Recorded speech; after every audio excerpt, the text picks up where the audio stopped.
Hello,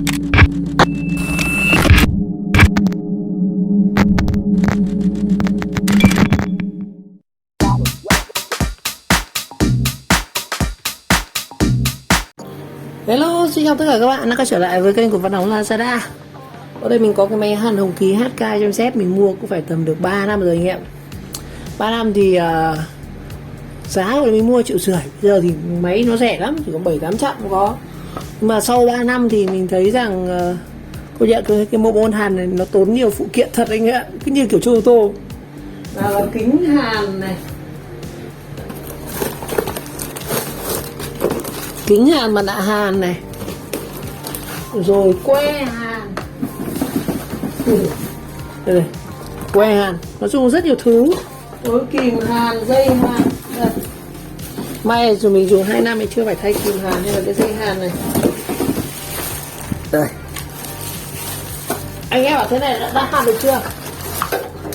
Mình bảo là phải có sắt nhá. Đây, mình có ở kính hàn ngày xưa mình dùng đầu tiên là cái kính đen này. Cái này để chúng bắn vào mắt thôi nhưng mà không dùng được. Thì ngày hôm nay em tiếp tục mua thêm cái phụ kiện để cho cái đồ nghề hàn này, đó chính là cái này, Mandy Shop. Chúng ta sẽ có hai vật liệu hàn, đó là cái găng tay này. Hôm nay mình mua thêm găng tay hàn, trước mình có một hộp rồi, hôm nay chúng ta sẽ review và mình sẽ hàn thử, mình sẽ dùng thử cái găng tay hàn này xem như thế nào nhé. Ok.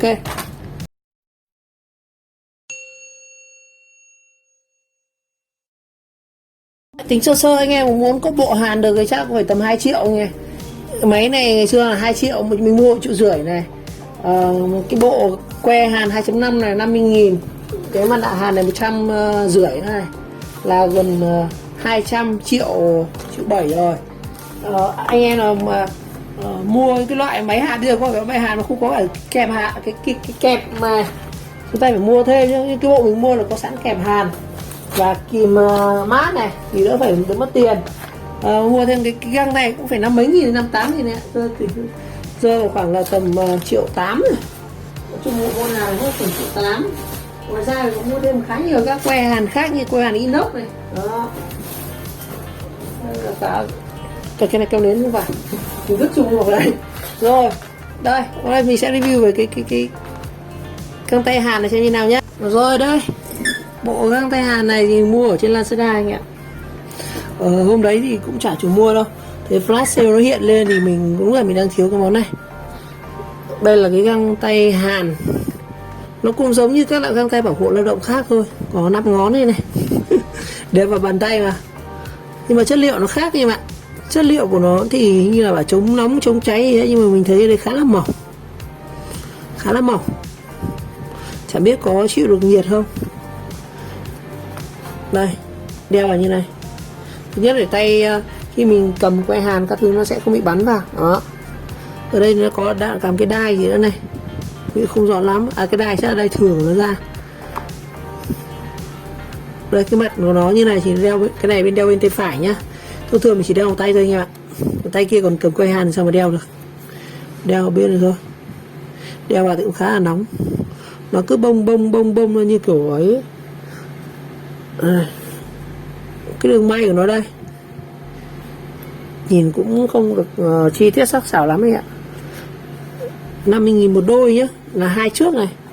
Tính ra một cái chiếc này họ không bán lẻ đâu, thì là mình chỉ mua một bên tay trái thôi. 20 nghìn nhưng không có. Đó, mua rẻ cũng được. Bên trong này mình lộn ra cho anh em xem bên trong nhá. Rồi, bên trong thì nó cũng giống bên ngoài, nó chả khác gì cả. Mình đeo cả 2 chiếc vào cho anh em xem này. Rồi thì mình sẽ hàn thử xem mà nó có chịu được nóng, chịu được nhiệt không. Thử luôn này. Cái này găng tay cho mấy các bác thợ đúc ấy, thợ gang các thử cũng dùng cái loại này hay sao. Nhưng mà chắc nó phải dày hơn. Đây. Rồi bây giờ mình sẽ hàn thử nhá. Chủ yếu là để hàn thử xem như nào. Đây, tất nhiên là găng tay đi kèm chúng ta sẽ có cái mặt nạ hàn này. Cái mặt nạ nó đổi màu rồi nhá. Anh em nhìn, màu tím này. Khi mà nhìn qua cái này nó thành màu xanh nhá. Đó. Khi mà mình hàn ấy, nó sẽ nhìn ra rất là rõ luôn. Đó, ok. Rồi, mình set up xong máy hàn rồi.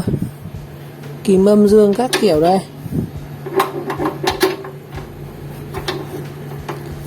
Đó. Bây giờ lắp que hàn vào nữa. Ở đây thì mình dùng cái que hàn của Kim Tín nhá. Đây một hộp 50 que này, một hộp 50.000 này dùng bét xì nhẹ luôn anh ạ.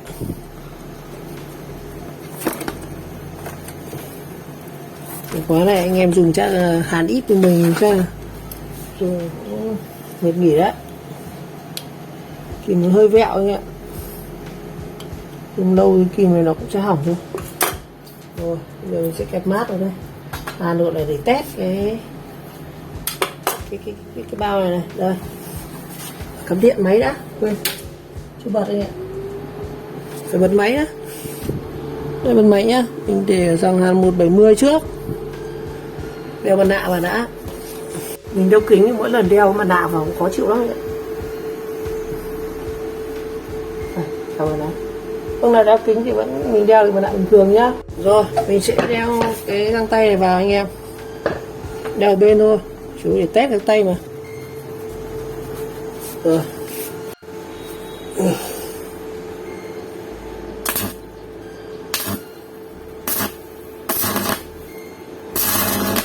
Đây là dòng hơi cao anh ạ. Dòng cao. Thử hai cái sắt này vào đây nhá.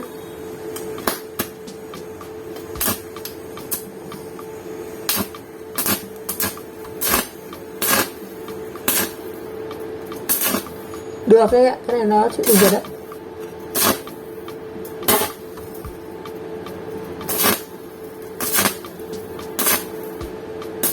Dòng hơi cao, que hàn nhanh nổ quá.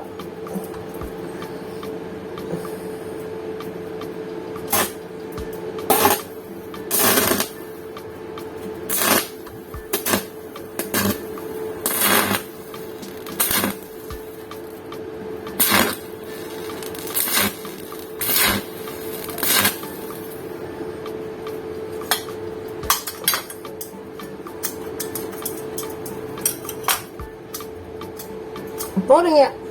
Mình sờ mình không thấy nóng đâu. Cái găng tay này cũng được đấy. Sờ không thấy nóng lắm.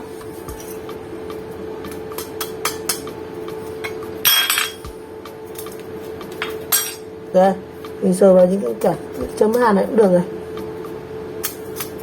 Đấy nhá, mình vừa hàn xong mình sờ vào. Nó chỉ hơi ấm ấm thôi anh ạ. Được.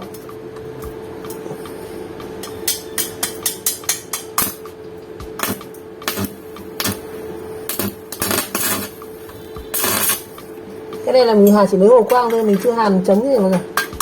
Cái này phải cạo rỉ mới hàn được nhá. Đây,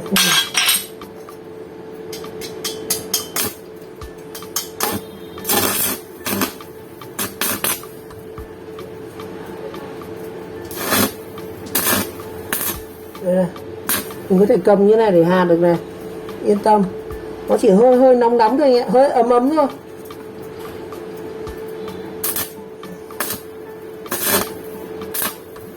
Đó. Cái công dụng của găng tay là thứ nhất là mình có thể giữ được que hàn như này. Đó. Thứ hai mình có thể sờ luôn vào những cái này.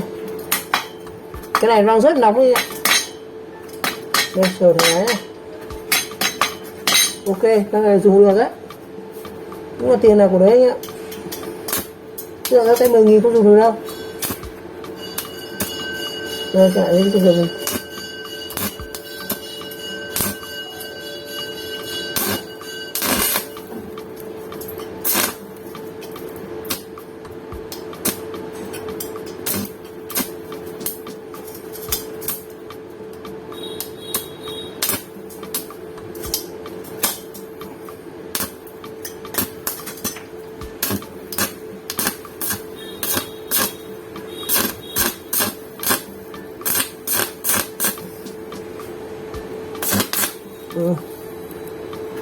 Rồi, cầm vào không sao nhé. Rồi, cầm rất là sát là luôn này. Rồi, mình cầm vào que hàn cũng ok này. Tại mình cầm mình thay que hàn các thứ rất là ngon lành luôn này. Que hàn này nó đang rất nóng đấy anh em ạ. Nhìn ra luôn nó cực kỳ nóng. Mình có thể đeo lên tay mình thay que hàn như này luôn trực tiếp rồi này. Nó chỉ hơi ấm ấm tay thôi. Nói chung là cái này dùng ngon. Rất là sướng luôn đấy. Tất nhiên là mình phải đeo ở kìm hàn nhá, phải có kìm hàn mới hàn được nhá, chứ đau mắt á không chịu được. Không rồi cho đấy.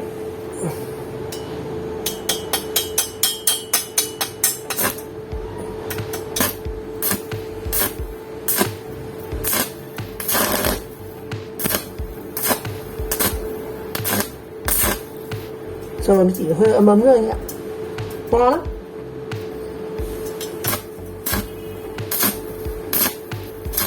Bình thường mình không giờ để tay sát vào chỗ này được đâu, nó bỏng tay ấy.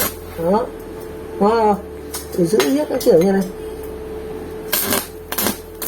Đấy, bình thường làm sao để tay được, mình có thể khó quá. Rồi mình vừa test cái găng tay hàn này. Thực ra chứ chỉ dùng một bên tay trái thôi anh ạ, tay phải mình còn cầm cái này thì tay đâu, thường chỉ đeo một tay bên tay trái thì thôi. Rồi khi đeo này tay mình rất là ngon. Cái này thì nó sẽ có hai tác dụng. Thứ nhất là để giúp mình có thể cầm được những vật nóng như này, cầm những cái đoạn sắt này, hay cái que hàn nó đang nóng như kìa, hay là cái que hàn kia đấy. Và thứ hai nó giúp cho mình khi mà những cái tia sắt, cái tia cái bọt của muối hàn ấy nó bắn vào tay ấy, nó không bị bỏng, đó, không bị đỏ tay. Nên là cái này mình nghĩ rằng đây công cụ hết sức cần thiết đối với anh em làm thợ hàn. Chắc anh em thợ hàn là cũng khó rồi. Chủ yếu hôm nay mình giới thiệu cho anh em mà hàn nghiệp dư ấy, mua thêm cái găng tay khoảng tầm 50k như này thì hàn điếc con lên cành đào luôn. Thứ nhất là hàn nó dễ hơn này, mình có thể chỉnh sát vào cái này. Ngày xưa như mình mới là mình hàn mình cứ phải lấy kìm mình dí mình sợ bỏng đó, nên mình có cái này mình phải sạc trước ở đây để nó nguội rồi. Còn bấm mình ạ, đeo trong cái này thì mát lạnh, còn dùng sờ đây thì nó vẫn đang ấm ấm. Rồi hôm nay mình chỉ review sơ vậy thôi. Cảm ơn các bạn đã theo dõi video clip. Và nếu thấy video hay mình các bạn nhớ like, subscribe ủng kênh và chờ đón các video tiếp theo. Xin chào các bạn.